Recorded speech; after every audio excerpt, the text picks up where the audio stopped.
इस देश और इस प्रदेश का गरीब चाहे अगड़ी जाति का हो, चाहे पिछड़ी जाति का हो, चाहे अनुसूचित जाति का हो, उसको लगता है कि गरीब के जीवन के दुखों को दूर करने की गारंटी का नाम माननीय नरेंद्र मोदी जी है। और मैं ये गर्वपूर्वक कह सकता हूं, और जो राजनीतिक अनुभव रखते हैं, देश की अनेक सरकारों को देखे हैं, मोदी जी के नेतृत्व में 10 वर्ष के अंदर देश जो विकासशील देश था वो विकसित बनने की योजना के अंतर्गत काम करना शुरू कर दिया। अब विकसित भारत में क्या होना चाहिए? अगर कोई गरीब कच्चे मकान में रह रहा हो और हम 2047 तक विकसित भारत बना दें तो ये अधूरापन है। मोदी जी ने कहा है कि हर घर जो भी गरीब से गरीब है, वो चाहे अनुसूचित जाति का हो, चाहे जनजाति का हो, चाहे पिछड़ी जाति का हो, चाहे सामान्य जाति, अगर उसके पास रहने का घर नहीं है तो उसको प्रधानमंत्री आवास बना करके देने का काम किया जाएगा। हर घर में शौचालय बनाया जाएगा, हर घर में बिजली लगवाई जाएगी, हर घर जो गरीब है उसको इलाज की सुविधा प्रदान की जाएगी, हर गांव तक सड़क पहुंचाई जाएगी, हर घर में केवल अमीर आदमी के घर में गैस के चूल्हे पर भोजन नहीं बनेगा, गरीब के घर में भी गैस का सिलेंडर होगा, गैस का चूल्हा होगा, वहां वो भोजन बना सके। और मैं आपको आह्वान करूंगा कि तमाम हमारे युवा पीढ़ी के बच्चे भी बैठे, आज कोई बड़ा से बड़ा स्वप्न देखिए आप, बड़ा से बड़ा। हमें से कोई ऐसा नहीं है कि केवल समाज कल्याण विभाग के गरीब कल्याण की दृष्टि से अनेक योजनाएं चल रही, केवल वह सीमा हमारी नहीं है।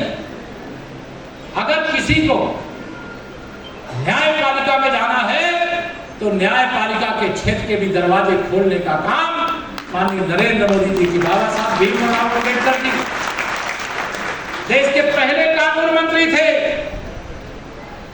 अनुसूचित वर्ग से आते थे, और मोदी सरकार के कानून मंत्री अर्जुन राम मेघवाल जी हैं, वह भी अनुसूचित वर्ग से।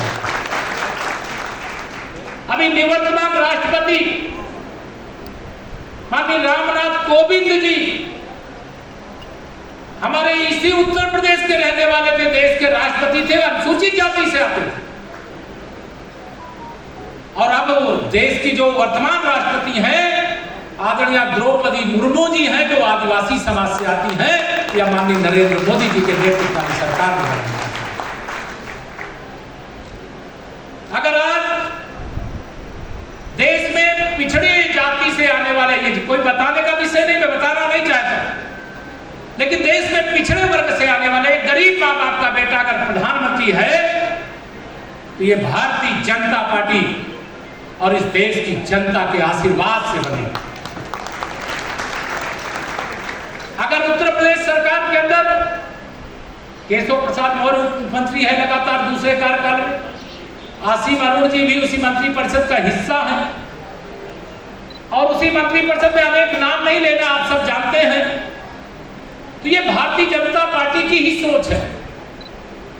अभी छत्तीसगढ़ में, उड़ीसा में भाजपा की सरकार बनी और वहां पर आदिवासी समाज से आने वाले बेटों को भारतीय जनता पार्टी ने उड़ीसा और छत्तीसगढ़ का मुख्यमंत्री बनाने का काम किया। बगल में मध्य प्रदेश है, उत्तर प्रदेश में जैसे दीवार खड़ी की गई है कि भारतीय जनता पार्टी और यादव के बीच में 36 का रिश्ता। नहीं जी, भारतीय जनता पार्टी की सरकार बनी, मोहन सिंह यादव जी मध्य प्रदेश के मुख्यमंत्री बनाए गए हैं, ये भारतीय जनता पार्टी।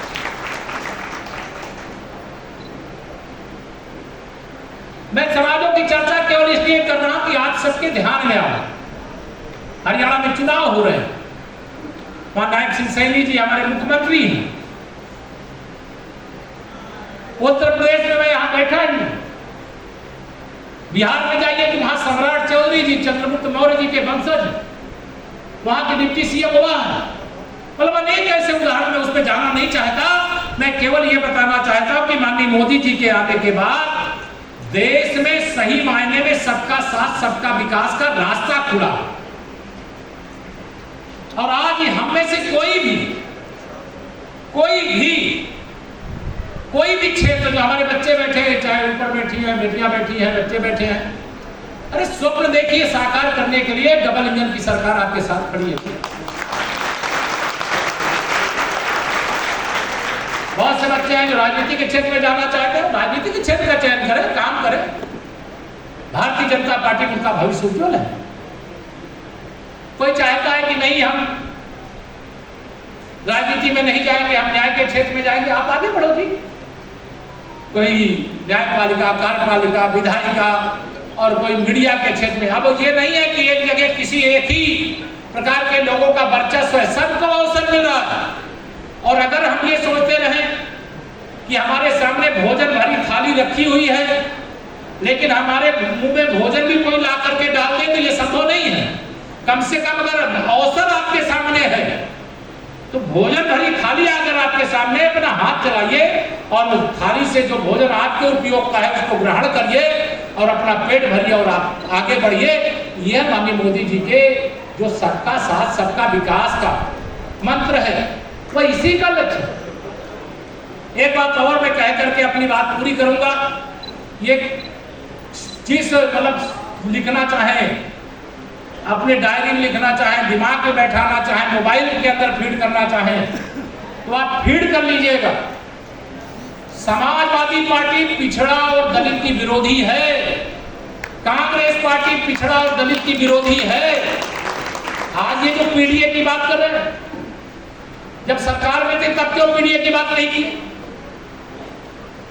आपको लगता है ये अपने बल पर गिर गए सपा और कांग्रेस के लोग?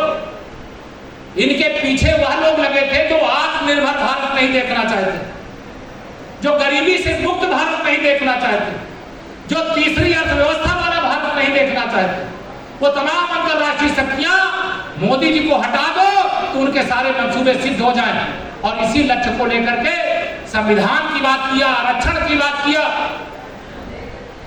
मेरा सवाल है श्री राहुल गांधी जी, आपके निर्देश पर कठपुतली की तरह डॉक्टर मनमोहन सिंह जी जो देश के पहले कांग्रेस के प्रधानमंत्री थे, उनका आज जन्मदिन है, मैं उनको नहीं कुछ कहना चाहता, लेकिन 10 साल प्रधानमंत्री मनमोहन सिंह जी थे, कठपुतली की तरह नचाया है आपने। उस समय आपको कोई गरीब की याद नहीं आई, कोई पिछड़ों दलितों आदिवासियों की याद नहीं आई।